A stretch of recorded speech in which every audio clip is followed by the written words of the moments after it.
let's shift gears to your breastfeeding journey then. I'm excited to talk to you about this because I know we've talked a little more, behind the scenes as you were going through some things and I had gone through some things. But tell me about your specific challenges throughout your breastfeeding journey. Yeah, so like full transparency, I was never like one of those people like I didn't care. I genuinely didn't. As long as my baby was fed, I didn't care. In the hospital, I tried to latch her and it hurt so bad. And I wasn't able to see a lactation consultant. That is the one thing that I think COVID did affect. There just weren't as many lactation consultants on or like in the building. They just kept saying that they were short-staffed with them. So the one lady who actually came in to help me was a new mom who just got back from maternity leave, also on her breastfeeding journey. And I mean, she was like very helpful and just like could hurt to start. We could try and get you like a nipple shield to try and help out. It didn't work. So in the hospital, it wasn't very helpful. Then a lactation consultant did like see us in the hospital when we were in postpartum. And she literally just looks over me and she goes, looks good. Looks good. Everything's good. I'm like, no, this is like insanely painful. Like, is it supposed to be like this? She's just like, well, if you want, you could just try and pump. I was like, no, I want to know if she's latching. Because if she's not latching, that's not like pumping isn't solving this issue. Like, so she went on her way. I didn't say anything smart alecky. But then when we got home, I always tried to latch her. I don't even know like why it was so in my head of like, it just became something that I really wanted to do. I don't know what switched. I can't explain it. It was just something that like, I just wanted to try and I wanted to give it a good go. And again, I didn't have like any resources for it. Random, but my husband was going to see a chiropractor at the time. She's a mom of 3. He was just, talking with her like, yeah, we're just struggling with the breastfeeding. Taylor really wants to do it, but it's causing her a little bit of anxiety because she feels like she's not getting enough milk. She's not latching, all this stuff. So that chiropractor actually gave Jake a lactation consultant who came to our house. I know, it was super, super great. She came like 3 times. She's just like, I know it hurts. I know it's painful, but your baby is getting the milk that she needs. It is happening. I know it doesn't feel good, but we could try these certain things. So she gave me like a nipple cream and then like those little silverettes, those silver things that go on your nips. Oh, okay. To like it's cool or whatever, like the girl, I don't know what it does, but it definitely felt like it was cooling. So okay. Interesting. Yeah, I'll have to look that up. I didn't get those. Yes, I recommend those. Those. I don't know what it is. Maybe it's something with the silver that I don't know, but it does help. It still hurts, but like we're 6 weeks into this journey now, so we're just gonna stop. Like I literally shut everything out. I was like done researching. I was done with the lactation lady, and I was just like, Thea, you and I, babe, we're gonna figure this out. I don't know what it's going to take. Maybe you're just like a little baby and you got to learn to latch and whatever it is. But as soon as I like took that pressure off and I was just like, we're going to figure it out. And if we need to resort to a bottle, we will. And we did. And we did that for a while until she started her bottle refusing. Oh my gosh. Yeah. Before we go on to that real quick. Yeah. A comment about the lactation consultants in the hospital. I did not have a good experience with them either. Even the second time around, I thought, oh, maybe it'll be better. They were not helpful at all. No. But at least like for me anyways, the home lactation consultant like helped so much. Like even with like mouth stretches. I don't know. Have you heard of tongue ties? Yes, I have. Yeah. Did you like research that at all with her or? Yeah. So I was told she had a little bit of a tongue tie, but so one lactation lady said she had cheek ties, tongue tie, lip tie. And then the second lactation lady said, no, just like a tongue tie. Okay. But she said it was like very subtle. So I didn't like go into it anymore. Sure. Yeah. For me, at least, that was one thing that really helped. Like, we didn't do you can get like a procedure done for it where you get it like lasered off or something, and then you have to do all this stuff. We didn't do that, but she gave me some stretches to do, and they were like so amazing. Like, I would do it right before I fed her, and just like, I don't know, it just like opened her mouth up better or something.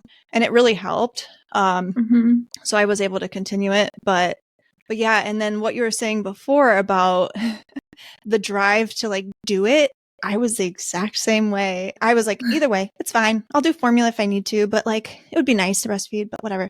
And then it switched. And I think part of it was, at least at the hospital, they were like pushing it so much to the point where like, I was like, she is going to die if I give her formula. Like oh my God. They were so crazy about it. And I'm like, oh my gosh. So, but yeah, in my mind, I switched to, and I was like, I have to make this happen. I don't care what it takes. If I could go back, I would be like, get yourself like a home lactation consultant. Say they're your cousin, have them visit, because the people in the hospital, like, maybe not all of them, but you know, they're just going one room to another and whatever, like no big deal. But these other people are like, they care. They follow up with you. Like, they're with you on your journey. And if you need them, like, they're there. So with the bottle refusal, tell me a little bit about that, what that was like. Yeah, that one was like super interesting. So she was taking a bottle and then all of a sudden randomly like refused it, which was like really interesting for my husband. At that point, I was like back at lessons, and he's just like, she's just not taking a bottle. She's not taking her pacifier, not taking a bottle. And I'm like, super strange. Like, she was taking it yesterday. She took it this morning. Like, I don't know what happened. Fast forward, she never took a bottle. She never took a bottle moving forward. And everyone was just like, oh, you just got to try to find a bottle that works for her. Try to find a new nipple. I kid you not, we spent like well over $200 on different bottles. Oh my gosh. Different nipples, different sizes. Like, we tried everything. We offered it to her every single day. And this girl, for sure, she's our child. Most stubborn girl I've ever met. Yeah, she's a good one, but very stubborn. Never ended up taking a bottle. And I mean, good thing she like took to a straw very, very quickly and to sippy cups very quickly. So we introed those pretty early. But at that point, it was like, I mean, we're still in it, babe. So she's just like, this is not happening. Yeah, I'm still not taking a bottle. Yeah. Wow. But yeah, that had to have been stressful going through it, and like, you know, especially if you're trying to be away for any length of time, and then she's just refusing. Oh my gosh. Wow. Did you have to like change up your schedule or anything, or like, how did you make it work? So I would say up until she started eating solids consistently. So up until about like 7-8 months, I wouldn't be away from her for more than 2.5 hours. Yeah. Wow. Which was like, I mean, it is what it is. I mean, you make sacrifices for your kids, but like, so like my lesson schedule, I had to be very tedious about like my drive time, how long I could be there. And like, you know me, I'm very passionate about what I do. So I used to be like with my lessons way longer than I needed to. Just because we would talk and I'd like, you know, whatever. And now I'm like, okay, 30-minute mark, we gotta go, because I can't be running behind. I have to schedule all this. Yeah. So then even if I needed to go to the store, she was either with me or it was Amazon. Yeah. Oh man. So you went on to then have, you know, a totally successful breastfeeding journey. Are you still nursing? Still going strong. Yeah. Nice. Good. What do you think is like the biggest factor in that? Just like your perseverance, or what was the biggest help through that?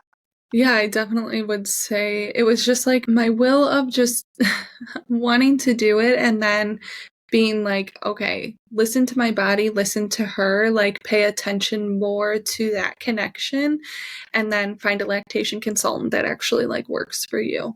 I would say that was like a huge one. And I just needed mine really for peace of mind, that she was getting enough milk, and that was enough for me to be like, okay, we're doing this. And then now 15 months in, I mean, now it's really just like comfort, I feel like she really only wants it right now during the day because of her molars. But like we were to a point where she would like completely cut it out and like during the day and only wanted it before like bedtime. And I was just like, that's kind of like really sad. This is the end of it. And then she started getting her molars.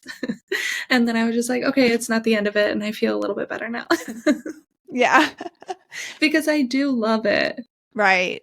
Right. Yeah. Stopping rapidly is like so not good. And I'll go into it on one of my own episodes because it was wild. But I went through where like Ara bit me and I like screamed and I was like, ouch, you know, like because it hurt. And it scared her so bad that she let go. She looked up at me and she just started sobbing. And this was at like 10 months. Never breastfed again. She refused, completely refused. No way. And I would try.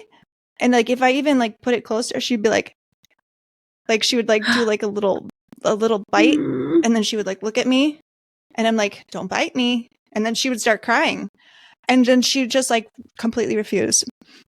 So yeah, I had to like kind of rapidly figure that out, you know, because she wasn't even a year. And so I had to switch to pumping, which I hated. I hated pumping so much. But it was just like such a drastic drop in my supply too. And that caused like post-weaning depression, which I did not know was a thing. Oh, great. Great. But no, you're good. Like if the slowness of it, you know, I think that is what's really like helpful is just going very, very slow. And this is just like friend to friend. Yes, you know, I appreciate that. Because that was insane. I didn't know that was a thing. And it was wild. The feeling of like stopping regardless is like very intense, you know, that like, just a chapter, you know, closing. But then just to have it so rapidly like that was not fun either. But I'll go into that another time.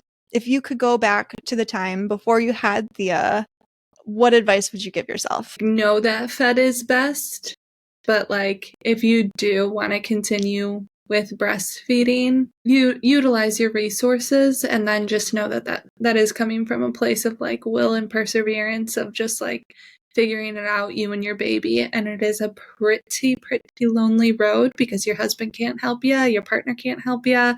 No one can other than that lactation consultant, but she could only do so much as well. So just know that journey is pretty lonely and that is just you and your babe. So if you choose to do it, you got it. All right, friends, if any of this has resonated with you today, please take a moment, give us a comment, let us know your thoughts. We'd love to hear about it. Also, if you like this one, check out this one too, because it's really good and I think you're going to enjoy it. 3, 2,